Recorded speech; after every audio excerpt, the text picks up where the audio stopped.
केंद्रीय मंत्री माननीय जनरल वीके सिंह जी,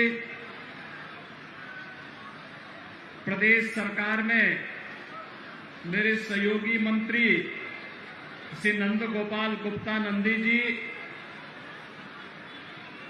इसी माटी के लाल और उत्तर प्रदेश सरकार में पिछड़ा वर्ग कल्याण और दिव्यांग जन सशक्तिकरण विभाग के मंत्री श्री नरेंद्र कश्यप जी,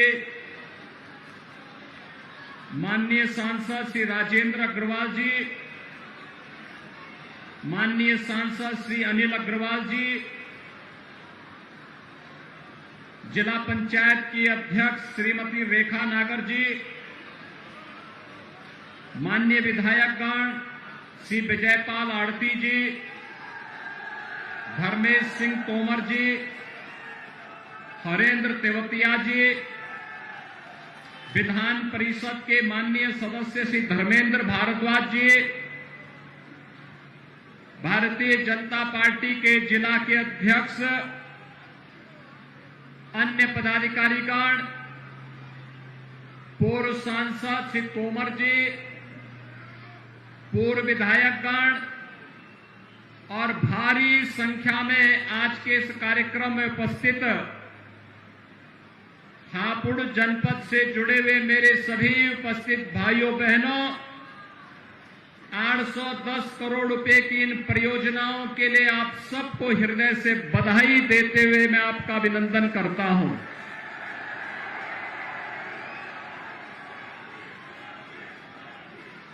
मैं आज प्रातः काल से ही मेरठ मंडल के दौरे पर हूं और आप सब जानते हैं कि अगर मैं मेरठ मंडल में आऊं और हापुड़ का दौरा न करूं तो वही स्थिति होती है कि कोई भोजन ले और उसमें हापुड़ का पापड़ न ले तो फिर मजा फीका हो जाता है। और यही स्थिति मेरठ मंडल के दौरे के लिए हम लोगों के लिए आवश्यक होता है। मैं आप सबको अभिनंदन देता हूं कि विगत विधानसभा चुनाव में प्रधानमंत्री मोदी जी के आह्वान और नेतृत्व में आप सबने भारतीय जनता पार्टी के प्रत्याशियों को भारी बहुमत से चुनाव जिता करके भेज करके तीनों सीटों पर विजयी बनाया है। इसके लिए मैं आप सबका अभिनंदन करता हूं, आपका आभार व्यक्त करता हूं। और इसीलिए जब शिलान्यास और उद्घाटन के कार्यक्रम की शुरुआत होनी थी तो हापुड़ को ही हम लोगों ने चुना कि पहले हापुड़ में ही इस कार्यक्रम को संपन्न कर लें। भाइयों बहनों, आप सबने सभी पूर्व अनुमानों को ध्वस्त करते हुए एक भारत श्रेष्ठ भारत के प्रधानमंत्री मोदी जी के आह्वान पर अपने आप को हापुड़ के समग्र विकास के साथ जोड़ा है और उसी विकास की कड़ी को आगे जोड़ने के लिए आज हम यहां पर आए हैं। हापुड़ को बने हुए 11 वर्ष हो गए।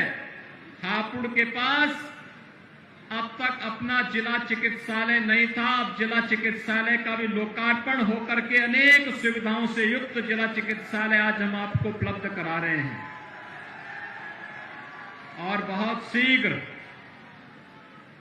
मैंने यहां पर अपने जनप्रतिनिधियों से भी कह दिया है, पैसे की कमी नहीं आएगी। जिला मुख्यालय के निर्माण के लिए इंटीग्रेटेड कचहरी का निर्माण होना चाहिए, जहां पर जनता आसानी से पहुंच भी सके, किसी को असुविधा भी न हो, लेकिन साथ साथ सभी जिला स्तरीय कार्यालय एक कैंपस में अगर हम कर देंगे तो जनता को भी सुविधा हो जाएगी और साथ साथ वहां पर जुड़े हुए सभी स्टेक होल्डर्स उससे जुड़ करके विकास की इस प्रक्रिया को एक नई ऊंचाई देने में अपना योगदान दे पाएंगे। और इसके लिए मैंने कहा, इसके लिए जितने भी धन की आवश्यकता पड़ेगी, राज्य सरकार इसमें आपको भरपूर सहयोग करेगी, कहीं कोई कोताही नहीं बरती जाएगी।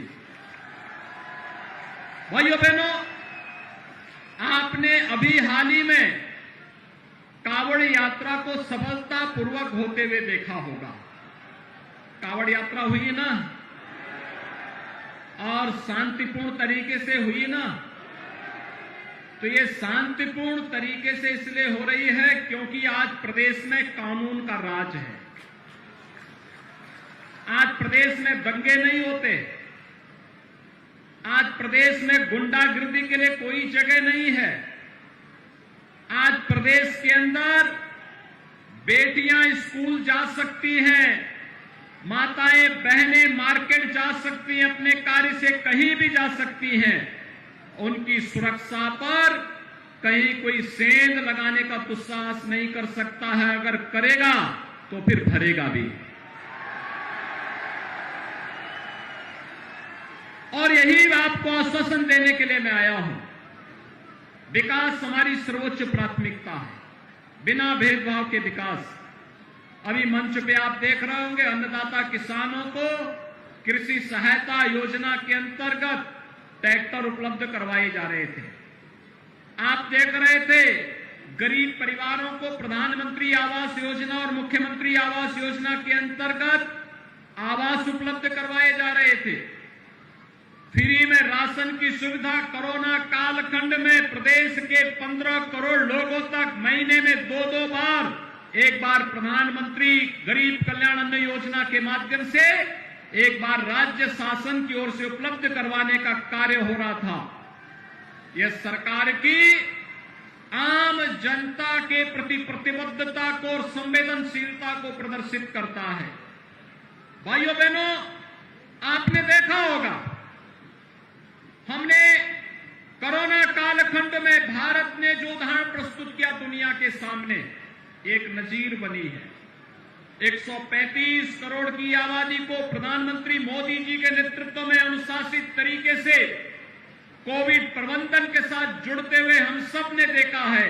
और आज प्रधानमंत्री मोदी जी के नेतृत्व का ये कमाल है कि दुनिया के अंदर भारत का कोविड प्रबंधन सबसे बेहतरीन माना गया। और भारत ने कोविड प्रबंधन की जो नजीर दुनिया के सामने प्रस्तुत की, वह इसलिए क्योंकि यशस्वी नेतृत्व पर भारत की जनता जनार्दन का विश्वास था। और जनता जनार्दन के इस विश्वास के कारण आज हम लोगों ने दुनिया के सामने एक विश्वास को पूरी मजबूती के साथ रखा है कि जब भी आवश्यकता पड़ेगी तो भारत दुनिया को नेतृत्व देने की क्षमता रखता है।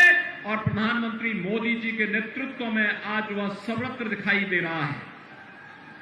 भाइयों बहनों, विकास की सोच का ही परिणाम है कि दिल्ली से हापुड़ की दूरी और मेरठ की दूरी अब कम हो गई है। आरआरटी के लागू होने के साथ, एक्सप्रेस हाईवे बनने के साथ इसको आप देखेंगे और भी ये आसान हो जाएगा। और इसको मैं आपको इसी बात के साथ कह सकता हूं कि हापुड़ और मेरठ के बीच से गंगा एक्सप्रेसवे भी निकल रही है। प्रयागराज तक की दूरी जो अब तक आपको 14 से 16 और 20 घंटे लगते थे, गंगा एक्सप्रेसवे बनने के बाद मात्र 6 घंटे में प्रयागराज की दूरी को पूरा कर लेंगे आप। बगल में हम लोग जेवर का एयरपोर्ट बना रहे हैं, अंतर्राष्ट्रीय एयरपोर्ट आपके सामने बनेगा। तो यहां के युवाओं के लिए, लाखों की संख्या में युवाओं के लिए रोजगार की सुविधा उपलब्ध होगी। और बगल में ही मेडिकल डिवाइस पार्क भी हम बना रहे हैं, तो फिल्म सिटी का भी निर्माण करने जा रहे हैं। हमारे युवाओं का भी, मैं मेरठ से आ रहा हूं, चौधरी चरण सिंह विश्वविद्यालय मेरठ में 1000 युवाओं को अभ्युदय योजना और स्वामी विवेकानंद तकनीकी सक्षमता योजना के अंतर्गत हम लोगों ने टैबलेट और स्मार्टफोन उपलब्ध करवाने का कार्य किया है। सरकार ने लक्ष्य तय किया है, प्रदेश के अंदर 2 करोड़ युवाओं को हम टैबलेट और स्मार्टफोन उपलब्ध करवाने का काम करेंगे। 2 करोड़ युवाओं को उसकी ट्रेनिंग देंगे और स्मार्ट युवा के रूप में केंद्र और राज्य सरकार की योजनाओं के साथ युवाओं को जोड़ने, हर परिवार के एक नौजवान को नौकरी अथवा रोजगार के साथ जोड़ने के कार्यक्रम को आगे बढ़ाने का कार्य हम करने जा रहे हैं। उत्तर प्रदेश आने वाले समय में देश की नंबर 1 की अर्थव्यवस्था बने, ये हम सब की सामूहिक जिम्मेदारी बनती है। लेकिन भाइयों बहनों, ये होगा तब जब 25 करोड़ का उत्तर प्रदेश एक स्वर में एक कदम के साथ आगे बढ़ता हुआ दिखाई देगा तो उत्तर प्रदेश को देश की नंबर 1 की अर्थव्यवस्था बनने से कोई रोक नहीं सकता है। अब उस दिशा में प्रयास आगे बढ़ाने की आवश्यकता है। आज मैं आप सबको इसी बात के लिए आश्वस्त करने के लिए आया हूं। भाइयों बहनों, 5 वर्ष पहले आपके साथ भेदभाव होता था, बिजली नहीं मिलती थी, सुरक्षा का वातावरण अत्यंत भयावह था, अराजकता थी, फिरौती मांगी जाती थी, गुंडागर्दी चरम पर थी, विकास के कार्य ठप पड़े हुए थे, विकास की परियोजना में लूट खसोट थी। आज तो स्पोर्ट्स यूनिवर्सिटी भी आपके बगल में मेरठ में बनने जा रही है। विश्व स्तरीय स्पोर्ट्स की सुविधाओं से युक्त विश्वविद्यालय हम लोग देने जा रहे हैं और इस सुविधा का लाभ जब न केवल पश्चिमी उत्तर प्रदेश को बल्कि उत्तर प्रदेश की खेल के क्षेत्र में अपने जीवन को आगे बढ़ाने वाले प्रत्येक युवा के लिए यह एक अवसर होगा और उस अवसर के साथ आज हम आपको जोड़ने के लिए यहां पर उपस्थित हुए हैं। भाइयों बहनों, आज जिन विभिन्न प्रकार की परियोजनाओं का शिलान्यास और लोकार्पण का कार्यक्रम हो रहा है, ये स्वास्थ्य से भी जुड़ी हुई है, ये शिक्षा से भी जुड़ी हुई है, ये बुनियादी सुविधाओं से भी जुड़ी हुई, सड़क है, बिजली है, पेयजल की स्कीम है, ग्राम सचिवालयों को और सुदृढ़ करने की दिशा में किए जाने वाले प्रयास का हिस्सा हो या अन्य उन सभी कार्यों के लिए जो एक आम नागरिक के जीवन में व्यापक परिवर्तन का कारण बनेगी, उन सब के साथ जुड़ा हुआ है। ये पहली बार हो रहा है, आपने देखा होगा कभी नहीं हुआ, पहली बार हो रहा है जब आपसी संवाद के माध्यम से अनावश्यक शोरगुल को समाप्त करते हुए धर्म स्थलों से माइक उतर जा रहे हैं और शांतिपूर्ण तरीके से पर्व और त्योहार मनाए जा रहे हैं। ये पहली बार हो रहा है जब सड़कों पर न नमाज पढ़ी जा रही है और न ही कोई ऐसे कार्यक्रम हो रहे हैं जो आवागमन को बाधित कर रहा हो। और इसलिए भाइयों बहनों, जब मैं आप हापुड़ में आया हूं तो हापुड़ के पापड़ की स्वाद बनी रहे, इसके लिए आपका आह्वान करने के लिए मैं आया हूं।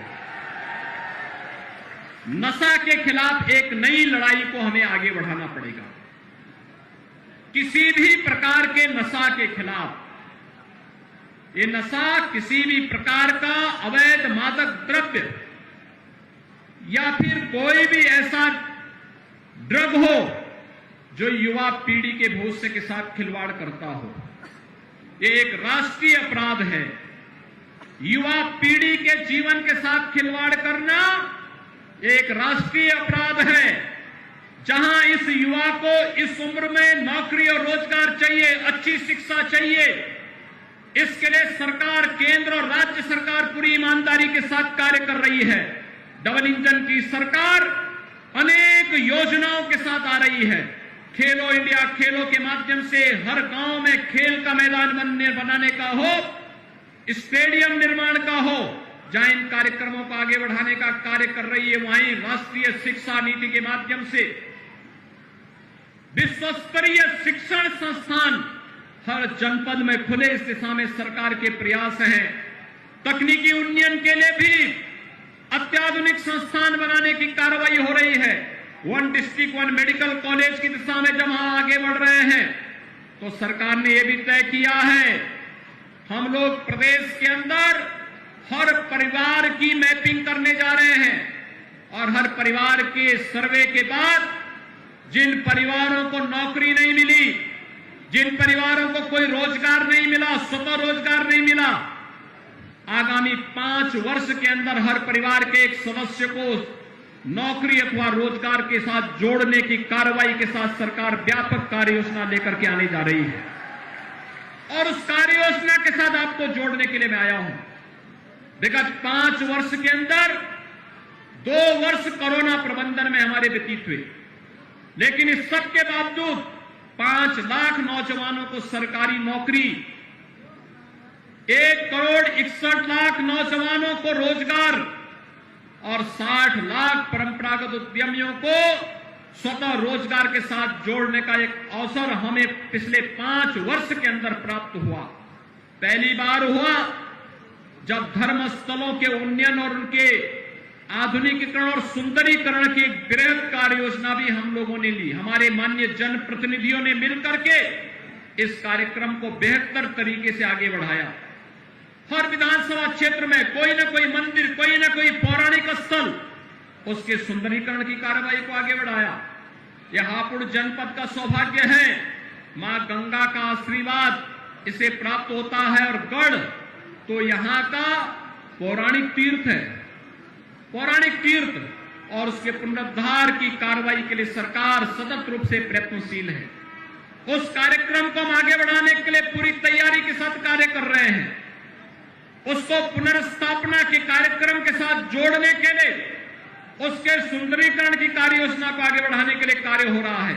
और इसीलिए इस कार्यक्रम के साथ जोड़ने के लिए आवश्यक है हम नशा पर प्रहार करें, और नशा पर प्रहार करने के लिए मैं अभी आपका आह्वान करूंगा, हर थाना, हर सर्किल, हर उप जिलाधिकारी और ज्वाइंट मजिस्ट्रेट को नोडल अधिकारी बनाते हुए जवाबदेही के साथ वह सुनिश्चित करेगा कि अवैध नशा के कारोबार में लिप्त तत्वों के खिलाफ किस प्रकार की कार्रवाई को आगे बढ़ाना है।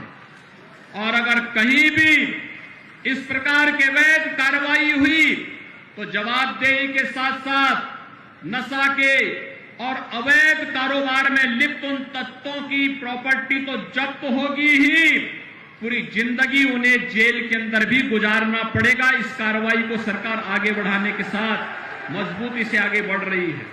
और इसीलिए आज एक बार फिर से मैं आपका आह्वान करूंगा, हापुड़ में विगत विधानसभा चुनाव में हमें भारी बहुमत से विजयी बना करके प्रदेश के अंदर सरकार बनाई है। भाइयों बहनों, अब हमारी बारी है। आपने भरपूर रूप से भारतीय जनता पार्टी को अपना आशीर्वाद दिया। अब सरकार भरपूर रूप से यहां के विकास के लिए अपना पूरा सहयोग आपके साथ, हमारे विधायक और माननीय सांसदों के साथ मिलकर के, चेयरमैन और यहां के जिला पंचायत अध्यक्ष और ब्लॉक प्रमुखों के साथ मिलकर के इस कार्य योजना को आगे बढ़ाने का कार्य करेगी। मैं एक बार फिर से 810 करोड़ रुपए की इन परियोजनाओं के लिए पूरे हापुड़ वासियों को हृदय से बधाई देता हूं, अपनी शुभकामनाएं देता हूं और विश्वास व्यक्त करता हूं कि प्रधानमंत्री मोदी जी के संकल्प के साथ जुड़ते हुए एक भारत श्रेष्ठ भारत की परिकल्पना को हम साकार करेंगे। आप सबके प्रति मेरी शुभकामनाएं। धन्यवाद। जय हिंद।